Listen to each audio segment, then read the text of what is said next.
Hi everyone, my name is Janvi and today we are talking about most easiest chapter in botany, the living world. तो मेरा नाम जानवी है and मैं भी 11th class में पढ़ती हूँ एंड अपने एक्सपीरियंस एंड अपनी नॉलेज से मैं एक लेक्चर अपलोड करने जा रही हूँ जो कि फर्स्ट लेक्चर है द लिविंग वर्ल्ड। अब चैप्टर के नाम से ही पता चल रहा है कि इसमें लिविंग ऑर्गेनिजम्स के बारे में बात की गई है और इस चैप्टर में हम पढ़ने वाले हैं इंट्रोडक्शन पढ़ने वाले हैं, फिर हम पढ़ेंगे characteristic feature of living organisms, फिर हम पढ़ेंगे nomenclature of organisms, taxonomy categories and taxonomy. इस लेक्चर में हम ये सारे टॉपिक जो की है कंप्लीट करने वाले हैं, तो मेरे साथ बने रहिए और चलिए शुरू करते हैं अपने लेक्चर को।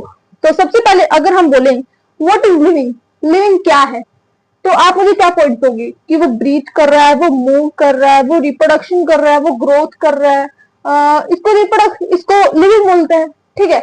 और लेकिन इसको डिफाइन कैसे करोगे, इसको एक परिभाषा कैसे दोगे? अगर पेपर में आपको आगे एग्जाम में आपको व्हाट इज लिविंग पूछ लिया तो आप कैसे लिखोगे वो मैं आपको बताऊंगी, ठीक है। तो एनी ऑर्गेनिजम्स, ठीक है, तो हम करते हैं एनी ऑर्गेनिजम्स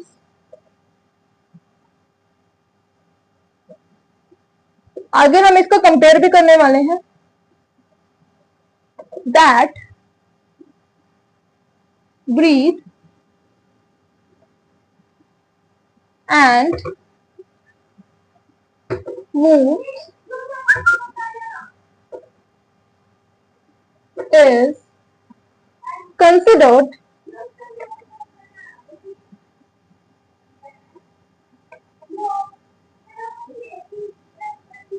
living, ठीक है। हमने बोला एनी लाइफ, एनी ऑर्गेनिज्म, जो भी कोई भी ऑर्गेनिजम्स हो सकते हैं, कोई भी ऑर्गेनिज्म, ठीक है, दैट ब्रीथ एंड मूव, वो सांस ले रहे और मूव कर रहे हैं, यानी इधर उधर हिल रहा है, ठीक है, उसको हम बोल सकते हैं consider it is called living organisms, ठीक है। उसके बाद any life forms,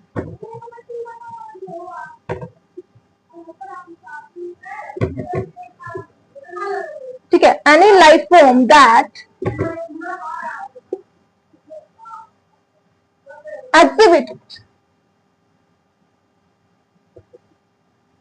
exhibits or possessive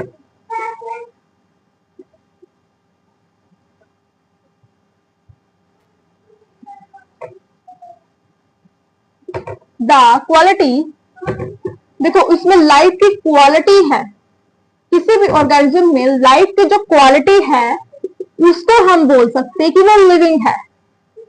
of life, writing को गाइस थोड़ा इग्नोर करना, ठीक है, मैं सिर्फ ये समझाने के लिए बना रही हूं, ठीक है। लाइफ और being alive is referred to as living। अब ये जो परिभाषा है आप लिखोगे एग्जाम में जाकर, सॉरी लिविंग थिंग्स, ये जो परिभाषा आप लिखोगे यहाँ पे एग्जाम में जाकर, ठीक है। एग्जाम में अगर आपको पूछ ले कि व्हाट इज लिविंग, लिविंग क्या है, या फिर किसी भी एग्जाम में, कॉम्पिटेटिव एग्जाम में, नीट एग्जाम में, या फिर किसी भी एग्जाम में आपको पूछ ले तो आपको ये जो लाइन मैंने लिखी है जरूर काम आएगी। एंड अब मैं आपको बहुत ही इंपॉर्टेंट चीज बताने वाली हूँ, उसको जरूर थोड़ा ध्यान रखना, उसको जरूर थोड़ा देखना, ठीक है। तो any organism that breathe and move is considered living. Any life form that exhibits or possesses the qualities of live or being alive is referred to as living things, ठीक है। मैंने आपको समझा दिया कि यहाँ तक क्या है, वो ब्रीथ करे मूव करे उसको लिविंग कहते हैं, और any life form that exhibits or possesses, उनके अंदर क्वालिटी ऑफ लाइफ है, उनकी लाइफ के अंदर जो क्वालिटी है उसको हम बोल सकते हैं कि वो लिविंग है, ठीक है। आगे हम पढ़ते हैं, आगे हम पढ़ेंगे features with the help of which non living organism be distinguished from living ones, ठीक है। अब हम लिविंग को नॉन लिविंग से कंपेयर करेंगे, शॉकिंग स्टेज है ना, ठीक है, फिर भी करेंगे हम लिविंग को नॉन लिविंग से हम करेंगे कंपेयर, हम करेंगे डिफाइनिंग और कैरेक्टरिस्टिक फीचर, ठीक है। सबसे पहले एक इंपॉर्टेंट चीज मैं आपको बता देना चाहती हूँ, जो कि मैं बहुत ही टाइम से आपको बता देना चाह रही थी, कि ये जो पीडीएफ मैं आपको बता रही हूँ, ये मैं सारा नहीं लिखूंगी, आपको कुछ चीजें मैं बताऊंगी, कुछ चीजें मैं यहाँ पे लिखूंगी, मैं सारा नहीं लिखूंगी। लेकिन आपको क्या करना है, आपको अगर आपको देखना है कि मैंने कहाँ से पढ़ाया है, तो आप जाना नेक्स्ट टॉपर पे। ऐप है एक, ठीक है, ये एक नेक्स्ट टॉपर ऐप है, वहां पे आप जाओगे और आपको क्या होगा, ये मिल जाएंगे फ्री में ये पीडीएफ। ठीक है, प्रशांत भैया, I am also student of next topper. ठीक है, तो नेक्स्ट टॉपर की स्टूडेंट हूँ मैं, 10th तक मैंने उन्हीं से पढ़ा है, और हमारे गुरु जी हैं बस वो, और नेक्स्ट टॉपर से हमने उन्हीं से पढ़ा है। तो आप नेक्स्ट टॉपर ऐप पे जाओगे, वहां पे आपको पीडीएफ में अवेलेबल हो जाएगा। ठीक है, वहां पे आपको किसी से भी समझना, आप समझे, मेरा सिर्फ पर्पस ये है कि एक स्टूडेंट को जो भी समझ सकता है। हमारे भैया हैं वो जो निकल चुके हैं स्टेज से, उनको अलग प्रॉब्लम्स होती होंगी, अब हमारे स्टेज में और हमारी कंडीशन में अलग प्रॉब्लम्स है। ठीक है, क्योंकि हमारे स्टेज में टेक्नोलॉजी ज्यादा आ चुकी है, तो बच्चे थोड़े डिस्ट्रैक्टेड रहते हैं। तो कुछ भी आगे रोड मैप हो, कुछ भी आपको कोई भी टाइम टेबल हो, या फिर कुछ भी आपको किसी भी रिलेटेड वीडियो चाहिए, आप मुझसे ले सकते हो स्टडी रिलेटेड। ठीक है, क्योंकि मैं भी करना चाहती हूँ कुछ, तो थोड़ा मुझे भी थोड़ा सपोर्ट करना, बाकी पढ़ो किसी से, कोई टेंशन नहीं है। हमारे प्रशांत भैया हैं, हमारे पीडब्ल्यू पे टीचर्स इतने अच्छे अच्छे हैं, और हर जगह इतने अच्छे अच्छे टीचर्स भरे पड़े हैं, तो हमें कहीं और जाने की जरूरत नहीं है। बाकी आप ये वीडियो थोड़ी हेल्प के लिए दे सकते हो। अगर आपको 10 नोट्स चाहिए तो आप जाओगे शोभित निर्माण। अब आप अगर नहीं जानते होंगे इसको, तो मैं बता दूं, इनको हर कोई जानता है। ठीक है, सभी जानते हैं इनको, शोभित निर्माण हमारे भैया है, मैथ्स के teacher of next paper company में काम करते हैं, और इनके जो चैनल है शोभित निर्माण 11 to 12, इनका पर्सनल चैनल है। अगर आप उस पर जाओगे तो देखोगे आप कि वहां पे आपको एक बायो के नोट्स मिल जाएंगे, चाहे मैं आपको वीडियो भी प्रोवाइड करा सकूंगी, वीडियो भी आपको दे सकूंगी। ठीक है, शोभित निर्माण चैनल पे जाना है और आपको पीडीएफ लेने है। मोस्ट इजिएस्ट नोट है वो। ठीक है, मोस्ट इजिएस्ट, इतनी आसान भाषा में कहीं नहीं मिलेंगे आपको वो नोट्स। ठीक है, यहीं भी मिलेंगे, तो यहाँ से जरूर कर लेना। आगे हम पढ़ते हैं, हम क्या करवाते हैं, डिफाइनिंग और करेक्टरिस्टिक फीचर। ठीक है, डिफाइनिंग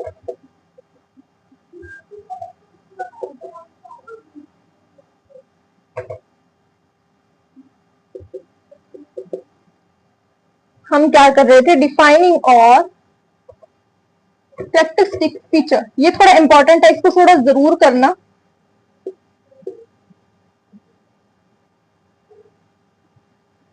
अगली नई वीडियो है जिसमें मैं पढ़ाऊंगी बायोलॉजिकल क्लासिफिकेशन।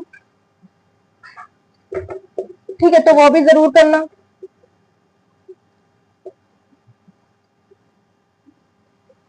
अब हम पढ़ेंगे करेक्टरिस्टिक फीचर के बारे में।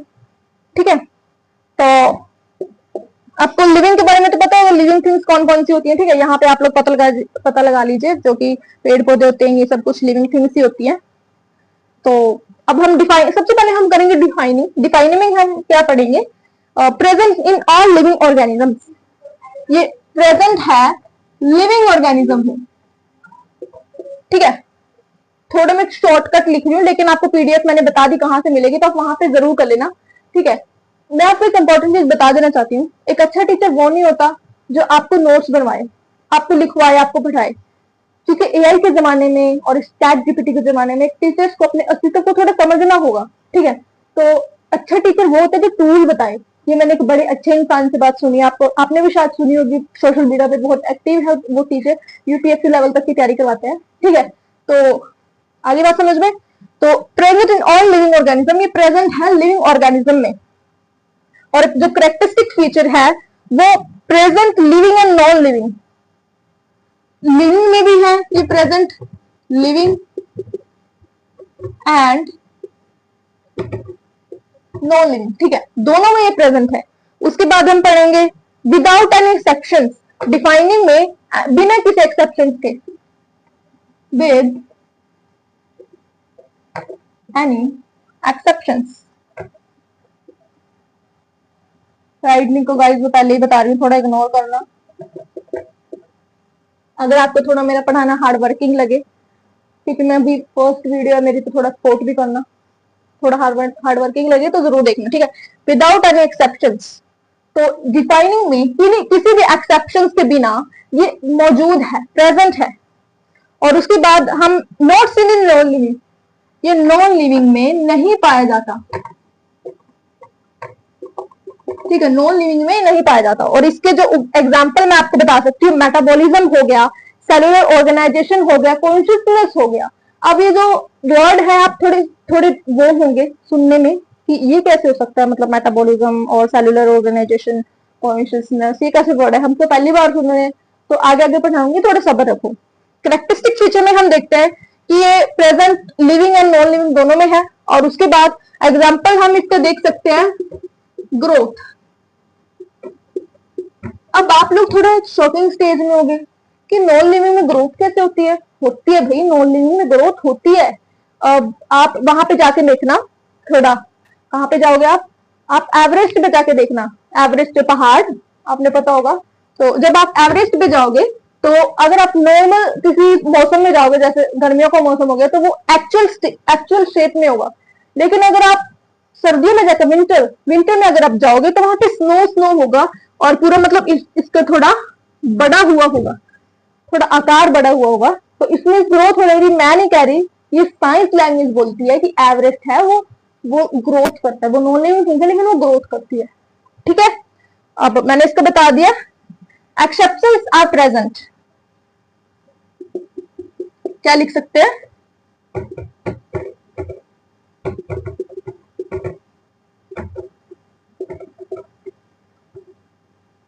Exceptions are present. प्रेजेंट यहाँ पे है, एक्सेप्शंस यहाँ पे हैं। एग्जाम्पल हो गया रिप्रोडक्शन।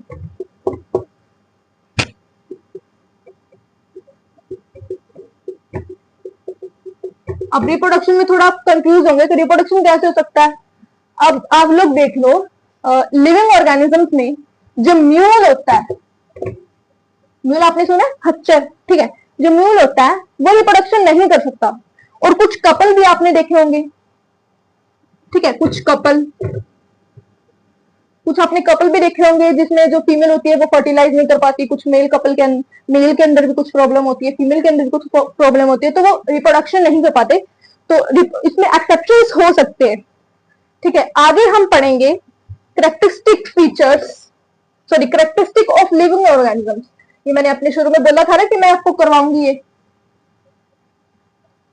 अगर भगवान के सबसे सब चलता गया ना, तो किसी दिन आपको मैं डिजिटल बोर्ड पे भी पढ़ाना स्टार्ट करूंगी। अभी इतना मेरे पास है नहीं है, मेरे पास इतनी रिसोर्सेज नहीं है जो आपको अच्छे तरीके से अच्छी शिक्षा दे सकूं। लेकिन अभी मैंने थोड़ा स्टार्ट किए, तो आपको अभी थोड़ा इसी पे एडजस्ट करना पड़ेगा। अगर आपको ये लगे कि हाँ ये है थोड़ी लड़की पढ़ाने लायक, तो थोड़े सपोर्ट कर सकते हैं जिससे मैं अपना डिजिटल बोर्ड खरीद सकूं। ठीक है, आगे हम पढ़ेंगे कैरेक्टरिस्टिक।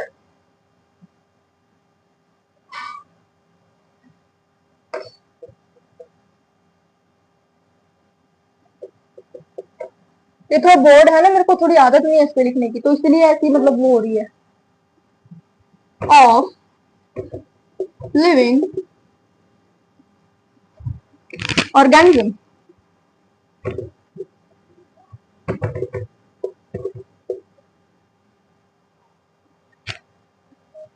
ठीक है, कैरेक्टरिस्टिक ऑफ लिविंग ऑर्गेनिजम्स में क्या हो सकते हैं। फर्स्ट नंबर पे आता है ग्रोथ, मैंने आपको बताया था। सेकंड नंबर पे आता है रिप्रोडक्शन। आपने थोड़ा इनके बारे में सुना होगा 6th 7th 8th में। ठीक है, 10th में आपने रिप्रोडक्शन को एक पूरा चैप्टर किया हुआ जिसमें सेक्सुअल दोनों रिप्रोडक्शन के बारे में बताया गया। वो तो क्लास आपने जरूर ली होगी, इतना मुझे है प्रशांत भैया की वो क्लास आपने जरूर ली होगी रिप्रोडक्शन की। इतना तो मुझे है ही गाइस। थर्ड पे हम जाते हैं मेटाबॉलिज्म।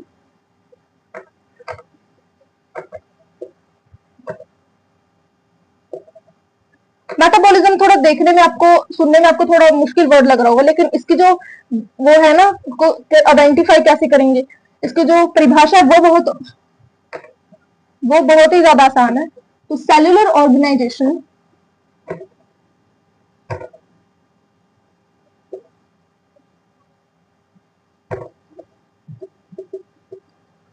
और फिफ्थ पे हम करते हैं consciousness.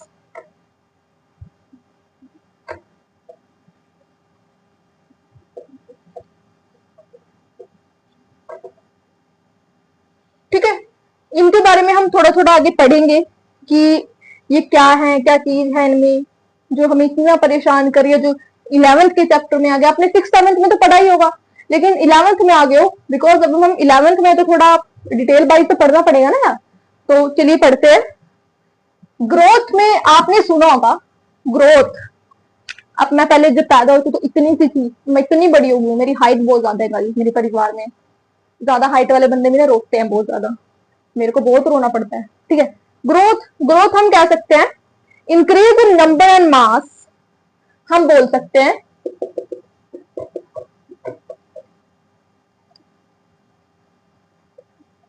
Increase and number and mass the cell by cell division. ये सेल डिवीजन के द्वारा होता है। सेल डिवीजन किसे बोलते हैं पता है ना आपको? चैप्टर भी पढ़ा हुआ है आपने सेल डिवीजन का। सेल, अब वो चैप्टर तो हमने 9th में पढ़ा था, कोशिकाएं पढ़ा था ना सेल। अब 9th में तो हम वो कर रहे थे, क्या ना प्रशांत भैया का वो कर रहे थे।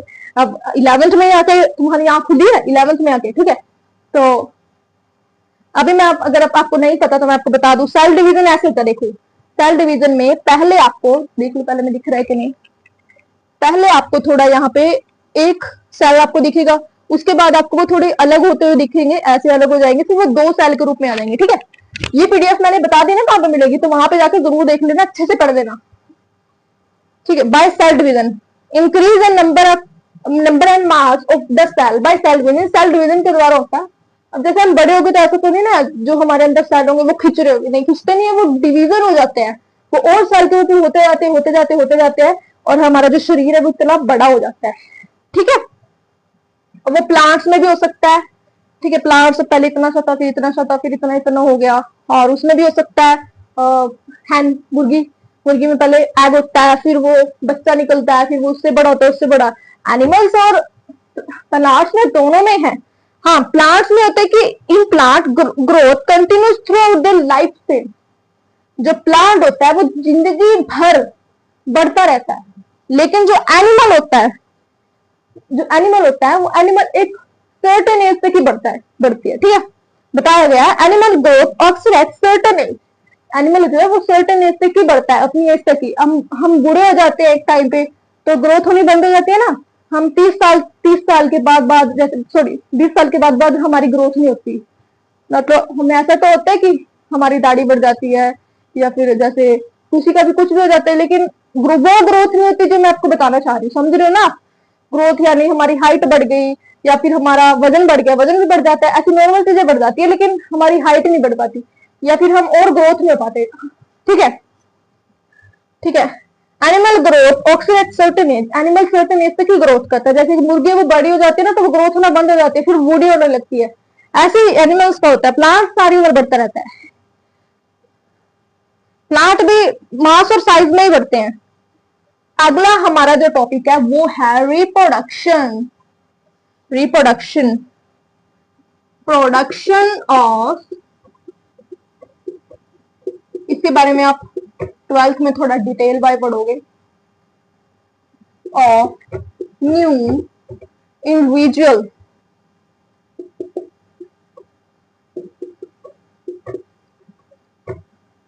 प्रोडक्शन ऑफ न्यू इंडिविजुअल और programming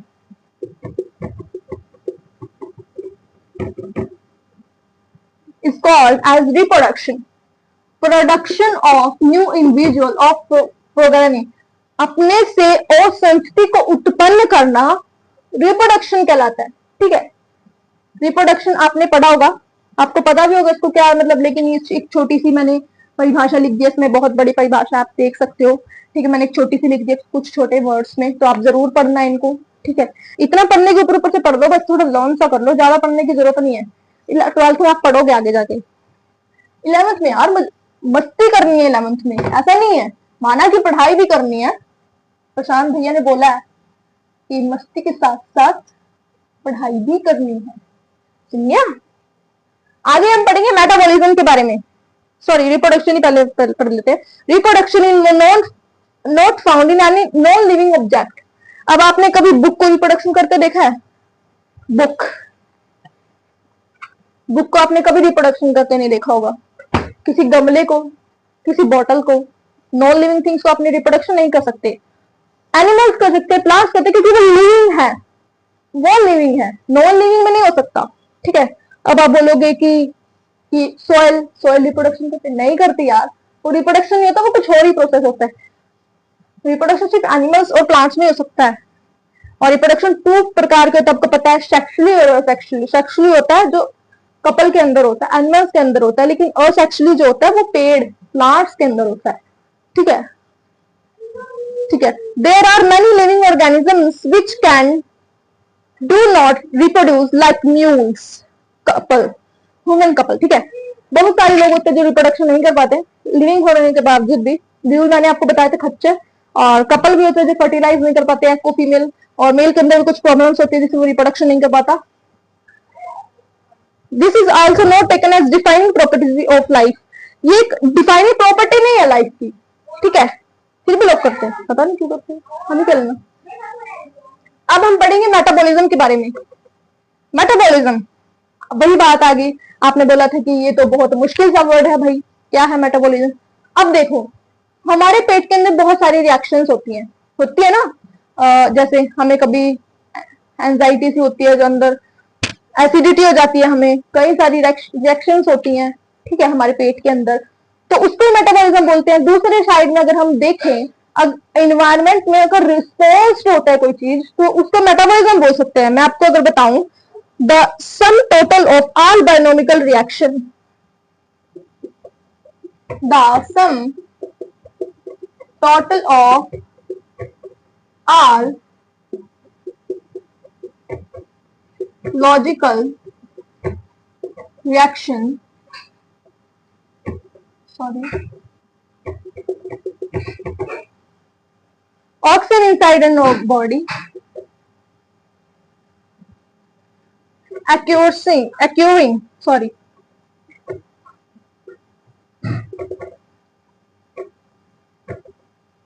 inside our body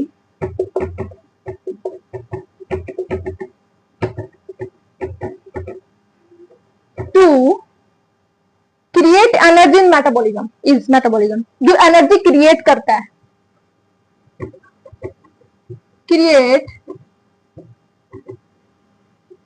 energy, light चलेगी गाइस, इज मेटाबॉलिज्म। ठीक है, राइटिंग थोड़ी इग्नोर करना, मैं सिर्फ समझाने के लिए लिख रही हूँ। The sum total of all biochemical reactions occurring inside our bodies create energy is called metabolism। आसान है यार, बहुत आसान है। ठीक है, फोर्थ हम पढ़ेंगे सेलुलर ऑर्गेनाइजेशन के बारे में। कहां पे गया, क्या पढ़ेंगे, सेलुलर ऑर्गेनाइजेशन। अब ये भी थोड़ा मुश्किल सा वर्ड लग रहा है।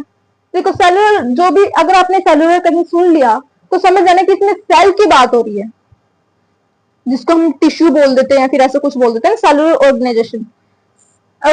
organisms are made up of one or more cell। ठीक है, जो सेलुलर ऑर्गेनाइजेशन होगा वो एक से और अधिक सेल से होगा। प्लांट सेल और एनिमल सेल दोनों इसके अंदर इन्वॉल्व हैं। ठीक है, प्लांट सेल देखो, मैं थोड़ी पिक्चर आपको दिखा देती हूँ, ये रही। ठीक है, थोड़ी मैं आपको पिक्चर दिखा देती हूँ, लेकिन ये सही है।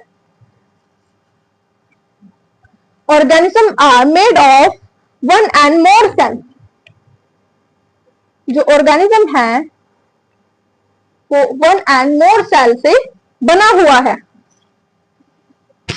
जैसे हम लिविंग ऑर्गेनिज्म है, ठीक है, हम एक सेल से तो नहीं बन सकते ना। एक सेल से, जो सेल दो प्रकार के होते हैं, मल्टी सेलुलर, यूनिसेलुलर। यूनिसेलुलर होता है वो एक सेल से बना होता है, मल्टी सेलुलर होता है वो होता है कई सेल से बना।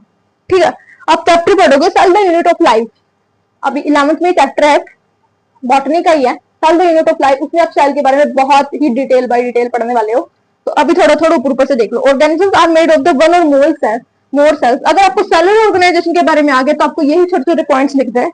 It is the defining feature of living organism. ये defining feature of living organism है, मैंने पीछे लिखा था, लिस्ट जो बनाई थी मैंने लिखा था ना, it is defining feature of living organism. Fourth हम पढ़ने जा रहे हैं कॉन्शियसनेस। ठीक है, फोर्थ हम पढ़ेंगे कॉन्शियसनेस के बारे में। यहां पे मैं लिख देती हूं, ability to sense the surrounding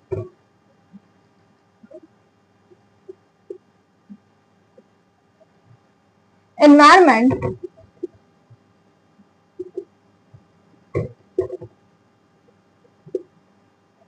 and respond to this environment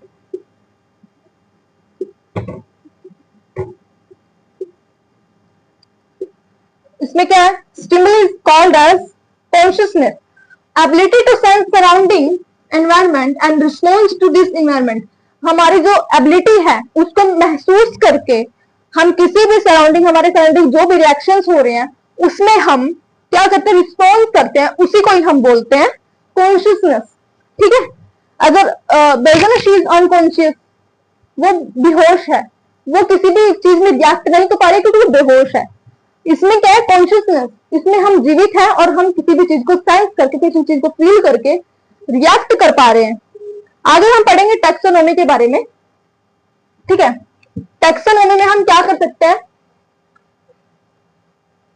identification और ये बहुत ही इंपॉर्टेंट टॉपिक है हमारा taxonomy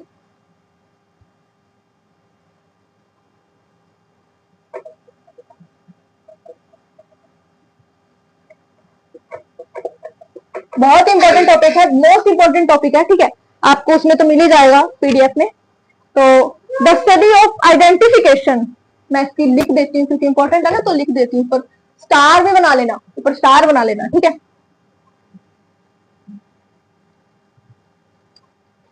the study of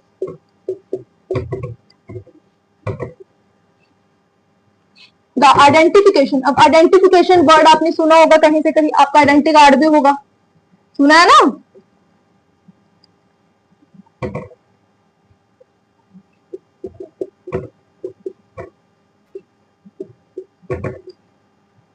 nomenclature nomenclature क्या होता है किसको पता है नॉमेनक्लेचर के बारे में नेमिंग करना किसी को नाम देना चाहे वो कोई भी ऑर्गेनिज्म हो गया उसको नाम दे दिया मतलब वो नॉमेनक्लेचर हो गया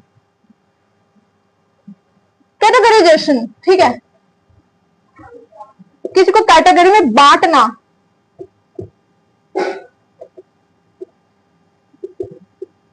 एंड आगे मैं डिटेल में बताऊंगी इनके बारे में ऊपर ऊपर से अभी बता रही हूं एंड करेक्टराइजेशन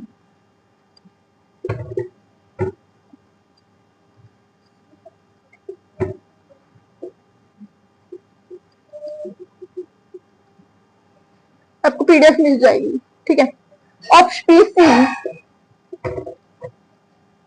अगर प्रशांत भैया ये वीडियो देख रहे हो तो भैया मैं आपकी बहुत वीडियो देखती हूँ आपकी सबसे क्रेजीस्ट फैन हूँ अगर देख रहे हो तो मेरे को मिलना है आपसे ऑर्गेनिज्म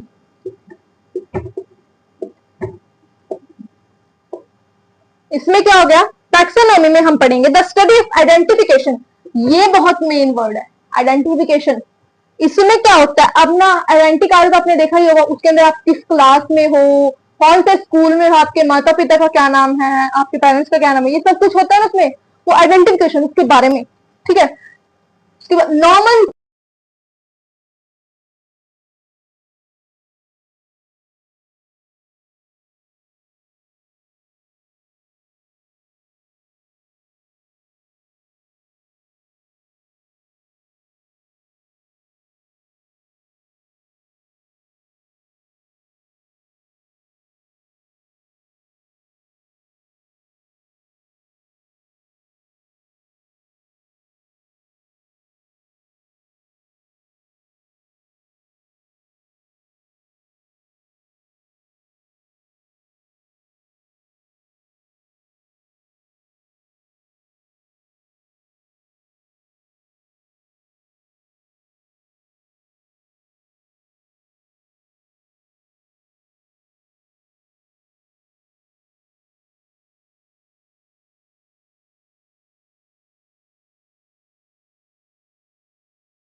थोड़ी वो सॉरी वो माइक थोड़ा खराब हो गया था। दोबारा हम पढ़ेंगे सिस्टमैटिक्स के बारे में, ठीक है। सिस्टमैटिक्स के बारे में हम दोबारा पढ़ेंगे। मार्कर कहाँ चला गया यार?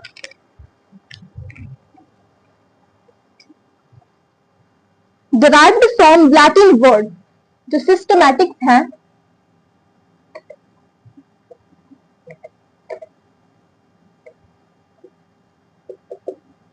वो एक डिराइव फ्रॉम लैटिन वर्ड, वो लैटिन वर्ड से बना हुआ है जिसका नाम है सिस्टेमा। आपको पीडीएफ तो मिल ही जाएगी, ठीक है। सिस्टेमा वर्ड से बना है ये। और किसी भी चीज को अरेंजमेंट करना, मम्मी हमें कोई चीज देते, जैसे बुक हो गई, हमें अरेंजमेंट करते हैं ना उनका, जैसे इस क्लास के अलग होगी, इस क्लास के अलग होगी, अरेंजमेंट करते हैं। अगर आप सारी बुकों को एक साथ रख दोगे अच्छे से नहीं देख पाओगे आप किसी भी चीज को। तो अगर आपको कोई बोले कि वो बुक उठा के लाओ तो आप नहीं ढूंढ पाओगे ना, तो आप बोलोगे कि हर चीज की तो बुक मिलती पर बायो की बुक नहीं मिली, ऐसे बोलोगे ना आप, ठीक है। तो इसीलिए सिस्टमैटिक्स इंपॉर्टेंट है हमारे साइंस में। तो एक लैटिन वर्ड है जो सिस्टेमा से है और which refer to systematic arrangement of organisms, ये अरेंजमेंट करता है ऑर्गेनिजम्स के। अब हम पढ़ने वाले हैं systematics is another branch of science, ये साइंस की ब्रांच है। क्या है? Branch, another branch of science, ठीक है। That include the study of classification, ये जो किसी भी चीज को क्लासिफिकेशन करना यानी बांटना, किसी चीज को क्लासिफिकेशन करना is called systematics. Nomenclature, identification and evolutionary history, आपने टैक्सोनॉमी में पढ़ा ही होगा इसके बारे में, ठीक है। Linnaeus use Systema nature as a title of his book published. Linnaeus, Carolus Linnaeus एक साइंटिस्ट थे जिन्होंने एक बुक पब्लिश की थी, उन्होंने नाम दिए काफी सारे, होमो सेपियंस, मैंटिफ्रा इंडिका, हम तो ये जानते हैं नॉर्मल कॉमन नेम, ठीक है। और बाकी एक कॉमन नेम होता है जो पूरे वर्ल्ड में होता है, इसको बोलते हैं। आपको मैं दिखा देती हूँ कार्लस लिनियस कैसे है, उनकी बुक पे आपको दिख जाएगी, ठीक है। दिख गए? अब हम पढ़ेंगे आइडेंटिफिकेशन के बारे में। क्या पढ़ेंगे? आइडेंटिफिकेशन।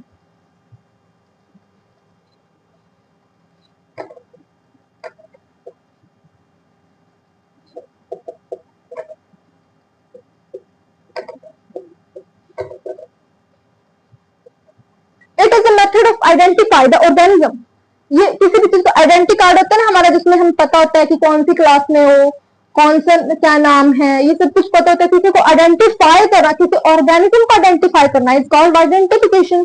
कंपेयरिंग इट्स, अब एक ऑर्गेनिज्म को दूसरे और ऑर्गेनिज्म से कंपेयर करोगे, उसकी सिमिलैरिटीज को देखोगे, डिससिमिलैरिटीज को देखोगे, and comparing its similarities and dissimilarities with other known organisms, और जाने जाने वाले ऑर्गेनिज्म के साथ उनको कंपेयर करोगे, कॉल्ड आइडेंटिफिकेशन, ठीक है। आसान है ना, आपको मिल जाएगा हर चीज। आगे हम पढ़ेंगे क्लासिफिकेशन के बारे में। माइक थोड़ा खराब हो गया, दोबारा पढ़ाना पड़ रहा है, तो इसलिए जल्दी जल्दी पढ़ा रही हूँ, टाइम निकला जा रहा है। क्लासिफिकेशन के बारे में पढ़ेंगे। It is a process by which anything is grouped into convenient. अब क्लासिफिकेशन क्या होता है? किसी भी चीज को बांटना। अगर हम किसी भी चीज को नहीं बांटेंगे तो हमारे लिए किसी भी चीज को जानना थोड़ा मुश्किल हो जाएगा। ये किसी भी चीज और किसी भी ऑर्गेनिज्म की जो स्टडी करते हैं ऑर्गेनिज्म की, उनके लिए आसान कर देते क्लासिफिकेशन, ठीक है। इसको बोलते हैं it is the process by which और विच एनीथिंग इज ग्रुप्ड, कोई ग्रुप में है, ठीक है, इनटू कन्वीनियंट, इनको ग्रुप में बांट कर, कैटेगरी बेस्ड, उनकी कैटेगरी पे बांट कर, सम इजिली ऑब्जर्वेबल, उसको ऑब्जर्व किया जा सकता है आसानी से, कैरेक्टरिस्टिक्स को ऑब्जर्व किया जा सकता है आसानी से। Classification make the study of organism convenient. Convenient का मतलब होता है किसी चीज को इजी बनाना, वो इजी बना देता है किसी भी चीज को, स्टडी को, ठीक है, ऑर्गेनिज्म की स्टडी को कन्वीनियंट कर देता है। उसके बाद हम पढ़ेंगे नॉमेनक्लेचर के बारे में। क्या पढ़ेंगे? नॉमेनक्लेचर।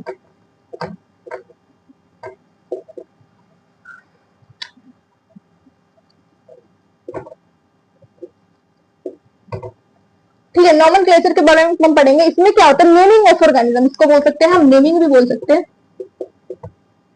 ठीक है, इसको हम नेमिंग भी बोल सकते हैं। और ये the process of naming this living organism, इसको प्रोसेस होता है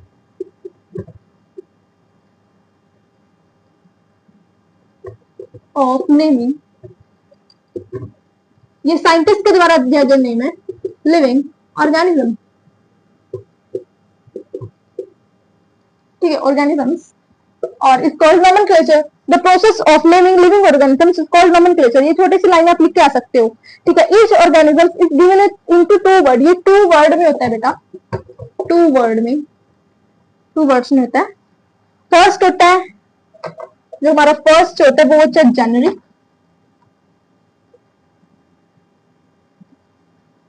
और सेकंड होता है जेनेरिक नेम, और फर्स्ट होता है जेनेरिक नेम और सेकंड होता है स्पेसिफिक एपिथेट।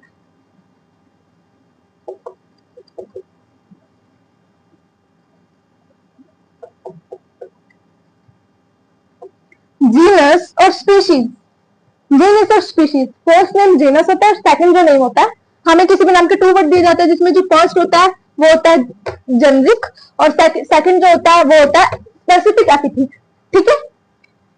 और आगे हम पढ़ेंगे नोमेनक्लेचर ऑर्गेनिज्म में। The name are given according to certain rules and follow by the biologist all over world. Biologist के द्वारा एक दिया गया नेम है नोमेनक्लेचर में, जिनका नाम दिया गया वो हर रूल को देख के दिया गया, सर्टेन, हर रूल के अंदर दिया गया, ठीक है।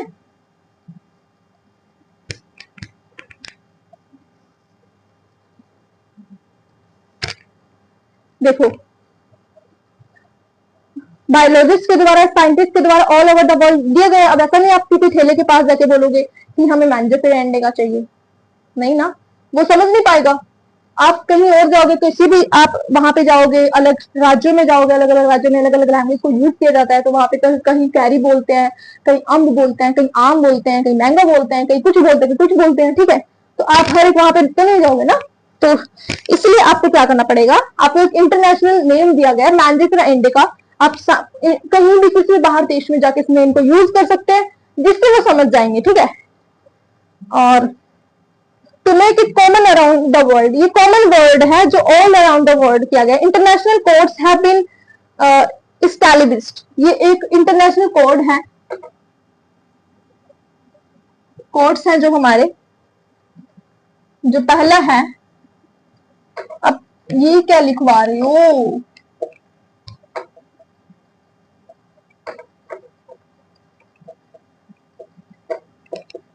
इसकी फुल फॉर्म है international code of botanical nomenclature. इसका है international code of geologist nomenclature, ठीक है। अब ये पीडीएफ में आपको मिल जाएगा, international code of botanical nomenclature या फिर international code of geological nomenclature. और इसमें बॉटनिकल में क्या होता है आपको पता है, उसके बायो के दो पार्ट होते हैं, बॉटनी एंड जियोलॉजी। तो बॉटनी में पेड़ के बारे में होता है और जियोलॉजी में एनिमल के बारे में होता है। तो साइंटिस्ट ने ऐसा किया कि एक ग्रुप तो सारे का नहीं कर सकता ना, वो कंफ्यूज हो जाएंगे, तो क्या किया, तो प्लांट्स को कर, तो हम एनिमल्स का करते हैं, ऐसे किया गया। आगे हम पढ़ेंगे बायोलॉजिकल नोमेनक्लेचर के बारे में, जो मैंने शुरू में लिखा था, यहीं पे पहुंच गई थी गाइस मैं, थोड़ा रह गया बस चैप्टर, बाकी जो नोट्स वगैरह बनाने होते हैं वो नेक्स्ट पेपर से बना लेना। बायोलॉजिकल नोमेनक्लेचर,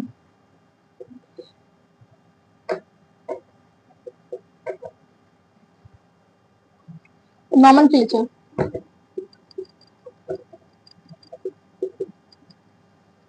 ठीक है। इसमें क्या करता है, it is the universally accepted principle to provide scientific name and known organism. ये यूनिवर्सली एक्सेप्टेड है बायोलॉजिकल नोमेनक्लेचर में, ये यूनिवर्सली एक्सेप्टेड है, पूरे यूनिवर्स में ये नेम एक्सेप्टेड है कि हम इसी नेम से पुकारेंगे इस चीज को, ठीक है। तो एक्सेप्टेड है ये कि principle to provide scientific name, एक साइंटिफिक नेम है। The system of nomenclature was provide by Carolus Linnaeus, ये उसी साइंटिस्ट का नाम आ गया इस time, Carolus Linnaeus. Carolus Linnaeus, ठीक है। मैंने आपको दिखा दिया कि कैरलस लिनियस कैसे बनते हैं। और तो नोमेनक्लेचर वाज प्रोवाइड बाय, नाम ये कैरलस लिनियस है जिन्होंने इनके नाम दिए गए, जैसे हम एग्जांपल हो गया मैंगो, मैंगो को हम बोलते हैं मैंजेफेरा इंडिका,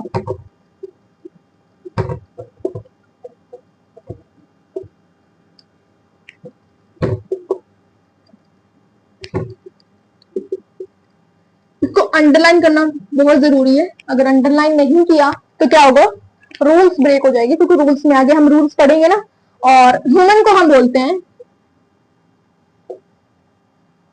होमोसेपियंस।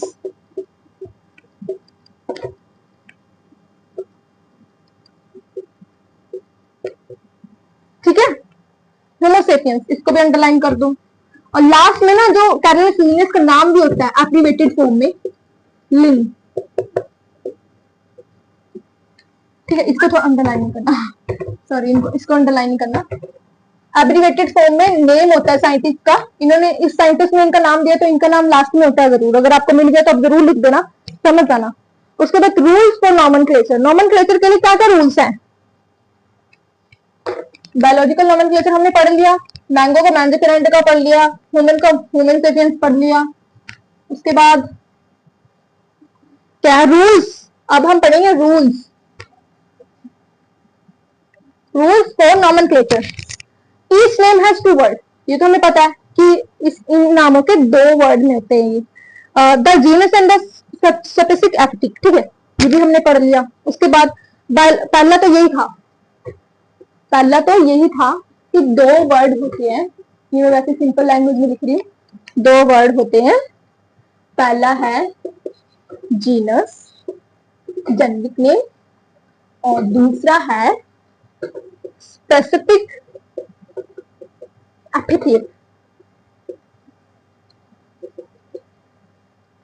ठीक है, स्पेसिफिक एपिथेट। अब आगे हम पढ़ेंगे सेकंड रूल। सेकंड रूल हम पढ़ेंगे, biological name are generally in Latin and written in italics.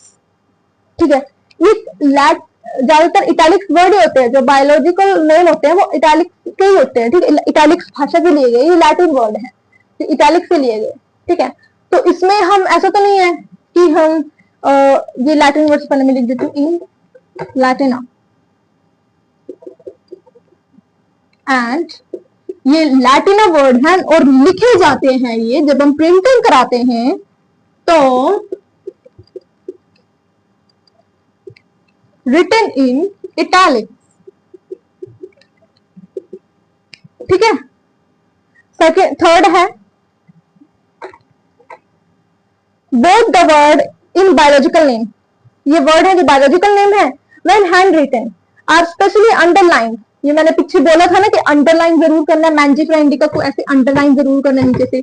अब आप इटैलिक्स में तो नहीं लिख सकते ना, इटैलिक्स में तो अलग से लिखना पड़ता है, टाइम लग जाएगा, तो एग्जाम में समझने के लिए इसको अंडरलाइन कर देते हैं, जरूर करना अंडरलाइन। ये रूल्स को ब्रेक करोगे तो नंबर नहीं मिलेंगे हमें।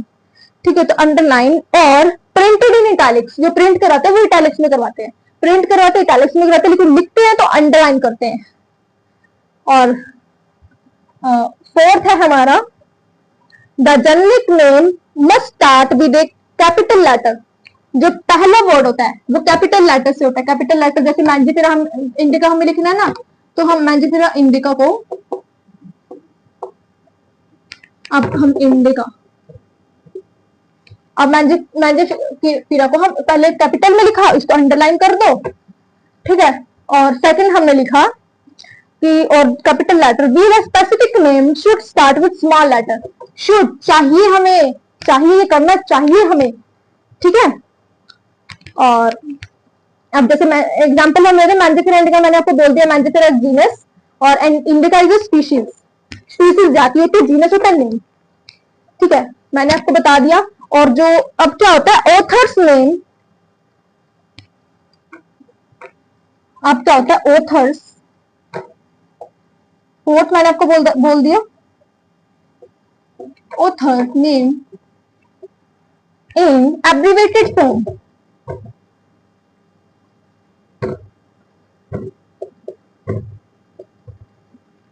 अगर वो था डिजिटल बोर्ड में स्लाइड्स पहले ही बना देती, कम भी टाइम लगता है, इसमें लिखने की जरूरत भी नहीं पड़ती। ठीक है, appear at the end of biological name. ठीक है, हर बायोलॉजिकल नेम के पीछे, जैसे मैंजिफेरा इंडिका हो गया ना, तो उनके पीछे ना लिन लिखा जाएगा एब्रिवेटेड फॉर्म में, कैरोलिनस लिनियस में भी है ना का नाम लिन लिखा जाएगा और पीछे एक डॉट लगा दी जाएगी। ठीक है, मैंजिफेरा इंडिका लिन, ये एक साइंटिस्ट का नाम है, ये हो गया जेनेरिक, ये स्पीशीज, और ये साइंटिस्ट का नेम। ठीक है, मैंजिफेरा इंडिका लिन। मैं आपको थोड़ी पिक्चर दिखा देती हूँ, दिखा दो पिक्चर, ये देख सकते हैं आप लोग। ठीक है, अब हम पढ़ेंगे टैक्सोनॉमिक कैटेगरी के बारे में। लास्ट हमारा जो टॉपिक है टैक्सोनॉमिक कैटेगरी, टैक्सोनॉमी के बारे में पढ़ लिया, कैरेक्टरिस्टिक फीचर पढ़ लिया, व्हाट इज लिविंग पढ़ लिया, नो लिविंग पढ़ लिया, डिफाइनिंग फीचर पढ़ लिया, सब पढ़ दिया ना आज के इसमें, मैंने बोला था मैं करवा दूंगी। ठीक है, अब हम पढ़ेंगे टैक्सोनॉमिक कैटेगरीज।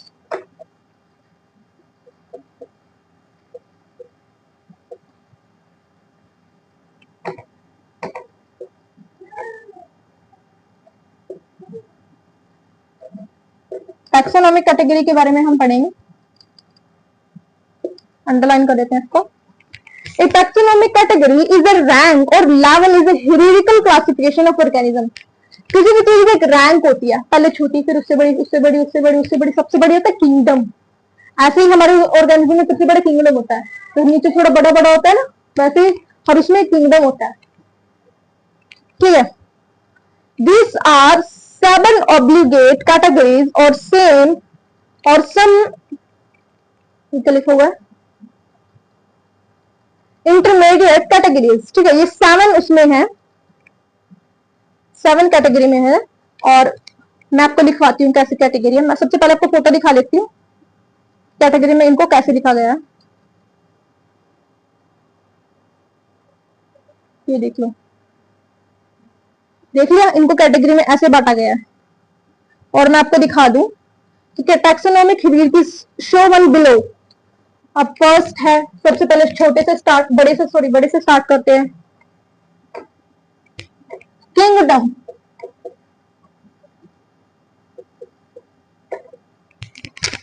ठीक है। सेकंड हो गया डिवीजन, या फिर प्लेनम बोल सकते हैं हम इसको। हर चीज के अलग अलग प्रोनाउंसिएशन होती है गाइस, आप किसी के प्रोनाउंसिएशन में कर सकते हैं, ऐसा नहीं कि मैंने गलत बता दिया आपको। मैं जो बता रही हूँ अपने नॉलेज से बता रही हूँ, बाकी आप हो सके तो आप थोड़ा समझ लेना।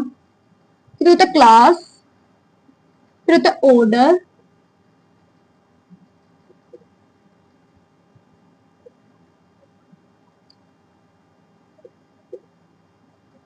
फिर होता है फैमिली, हम छोटे से स्टार्ट करेंगे पढ़ना। फिर होता है जीनस, मैंने जीनस और स्पीशीज के बारे में बताया ना। फिर होता है स्पीशीज, ठीक है। सबसे पहले होता है स्पीशीज, जाति, फिर होता है जीनस, फिर फैमिली पूरा परिवार आ जाता है, फिर ऑर्डर आ जाता है, फिर क्लास आ जाता है, फिर डिवीजन आ जाता है, फिर किंगडम आ जाता है। ठीक है, और हम इसको कैसे लर्न कर सकते हैं? अगर आप हमें बोलेंगे कि इसकी hierarchy show one below, taxonomic hierarchy हमें बताओ, तो हम कैसे शो इसको बताएंगे?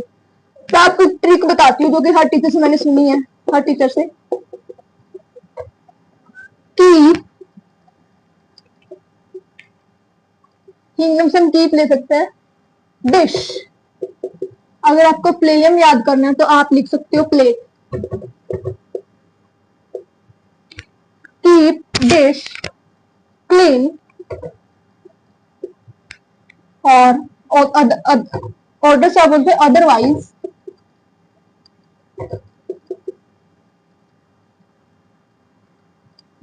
फैमिली, फैमिली को आप ऐसे ही लिख सकते हो, फैमिली गेट, सिक, ठीक है। इसको हम नॉर्मल लैंग्वेज में लर्न कर सकते हैं ताकि हम लिख सके, एग्जाम में हम लिख सके। लर्न नहीं रहता है कई बार, तो हम एग्जाम में लिख सकें। उसके बाद हम पढ़ेंगे सबसे पहले स्पीशीज के बारे में, टैक्सोनॉमिक स्टडी, स्पीशीज के बारे में हम पढ़ेंगे। Taxonomic studies consider a group of individual organisms which fundamental similarities as a species. One should able to distinguish of species from the other closely related species based on a distinct morphological differences। अब इसमें क्या बताया गया है? जाति के बारे में बताया गया है। फॉर मैंगो ट्री, जो मैंगो है, हमने मैं यहाँ पे लिख देती हूँ मैंगो, एक ट्री है, इंडिका क्या है? एक स्पीसीज, एक जाति है। ठीक है। Based on the dismiss sorry indica species और जीनस मैंजिफेरा, जो उसका जीनस है उसको हम क्या बोलते हैं? मैंजिफेरा, और इसको बोलते हैं इंडिका। ठीक है। तो मैंजिफेरा होता है जीनस नेम और इंडिका होता है स्पीसीज जाति। ठीक है। और स्पीसीज में हम पढ़ सकते हैं सोलेनम ट्यूबरोसम। अब हम अगर पोटैटो के बारे में देखें,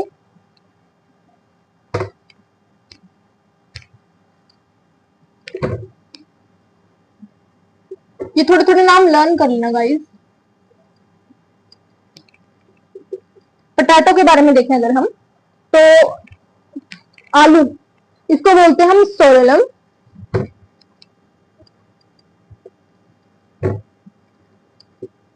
ट्यूबरोसम।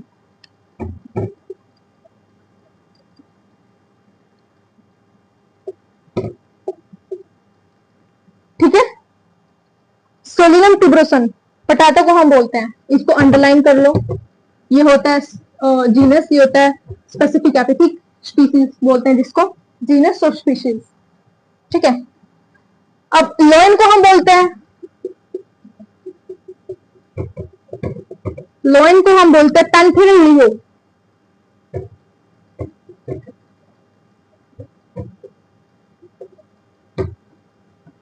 ठीक है, पैंथेरा लियो। पोटैटो को हम बोलते हैं सोलेनम ट्यूबरोसम और लोइन को हम बोलते हैं पैंथेरा लियो। सॉरी, ये आपने उतार लियो आई थिंक है, उसमें है, प्रिंट आउट कर निकलवा लेना नेक्स्ट पेपर ऐप से। अब हम पढ़ेंगे जीनस के बारे में। जीनस मैंने बताया था एक नेम है, group of related species which has more character in common comparison of species is other genre. All species of genus presumed to have involved and a common ancestor। ठीक है। जीनस में हम किसी चीज का नाम लिखते हैं, जैसे एक ट्री है, वो एक आम का वो एक ट्री है, वो एक फ्लावर का ट्री है, वो ऐसा, वो जीनस में होता है। ठीक है। अब जैसे हम सोलेनम ट्यूबरोसम में पोटैटो और brinjal, two different species but both belong to genus Solanum. अब इनके साइंटिफिक नेम, जो पोटैटो और ब्रिंजल के दोनों साइंटिफिक नेम का नाम है सोलेनम। दोनों के नेम में ये वर्ड आता है क्योंकि ये जीनस है। ठीक है। दोनों के वर्ड में आता है सोलेनम ट्यूबरोसम। पोटैटो और brinjal are two different species but both belong to an genus. ठीक है, दोनों में आता है क्योंकि ये जीनस है और ये ब्रिंजल में भी आएगा और पोटैटो में भी आएगा। ठीक है। और जीनस सोलेनम, वो पोटैटो हो सकता है, टोमेटो हो सकता है, ब्रिंजल हो सकता है, तीनों में सोलेनम जरूर आएगा। जीनस जो है सोलेनम जरूर आएगा। और उसके बाद हम पढ़ेंगे फैमिली के बारे में। Family has a group of relative genera. हमारे जो फैमिली है वो रिलेटिव जेनरा है ना, और which see less number of similarities as compare to genus and species. ठीक है। हमारी एक फैमिली है, फैमिली के बारे में आपको पता ही होगा, इसकी जो पीडीएफ आपको मिल जाएगी। For plants for example, 3 different genera Solenum, Titania and Datura। ठीक है। In a family Solensis, अब जो Solensis है, Solensis ये जो है ये तीनों में आता है। इनके जो फैमिली लिखे हम, Solensis आता है, वो तीनों में आता है, जो कि फ्लावर हो सकता है, ब्रिंजल हो सकता है, ठीक है, और धतूरा हो सकता है। तीनों का नाम आता है। फैमिली सोलेंसिस होते हैं genus, genus सेलुलम, genus petunia, genus धतूरा, जीनस पैंथेरा, जीनस फेल्स, ये सारे नाम है, आप पढ़ोगे। ठीक है। किंगडम, सबसे बड़ा लास्ट टॉपिक है हमारा kingdom. All animal belonging to various phyla are adjust to highest category called kingdom. जो हाईएस्ट कैटेगरी होती है, ऑल एनिमल्स, हर एनिमल्स की जो सबसे हाईएस्ट कैटेगरी होती है kingdom. Classification system of animal, जो क्लासिफिकेशन सिस्टम क्लास करते हैं ना ऑफ एनिमल, उसमें सबसे जो बड़ी होती है उसको क्या बोलते हैं? किंगडम बोलते हैं। ठीक है। The kingdom Plantae as a other hand is distinguished of comparison of all plants from various division. Division के बाद हम देखते हैं, मैं आपको थोड़ी वो लिस्ट दिखा देती हूँ थोड़ी, ये देख सकते हैं आप लोग, ठीक है, वो लिस्ट देख सकते हैं। आपने देख लो कि डिवीजन में हमने कोलियम के बारे में पढ़ लिया, किंगडम प्लांट, किंगडम एनिमीनिया के बारे में पढ़ लिया, ठीक है। कॉमन नेम थोड़े होते हैं, मैन का, हाउस वैली का, वीट का, मैंगो का, ये आप बुक में देख लेना और आपको पीडीएफ पे भी मिल जाएगा, आप आसानी से कर लेना।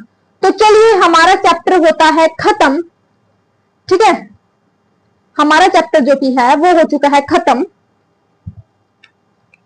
और अगला चैप्टर आने वाला है हमारा biological classification.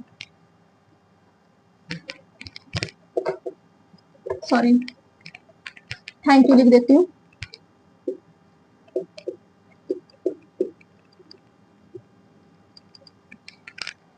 Thank you guys, thank you so much. And यहाँ तक आप मेरे साथ बने रहे, उस वीडियो को ज्यादा से ज्यादा शेयर करना। एंड ये हमारा फर्स्ट चैप्टर था द लिविंग वर्ल्ड, हमने कंप्लीट किया। इसकी पीडीएफ आपको नेक्स्ट पेपर में मिल जाएगी। मैंने सबसे आसान नोट्स के बारे में बता दिया, तो शोभित निर्माण भैया भी मिल जाएंगे, ठीक है, और प्रशांत भैया के बनाए वो नोट्स मिल जाएंगे। और बस अभी पढ़ लो, जाके आग लगा दो, कहर मचा दो, ठीक है। Bye bye.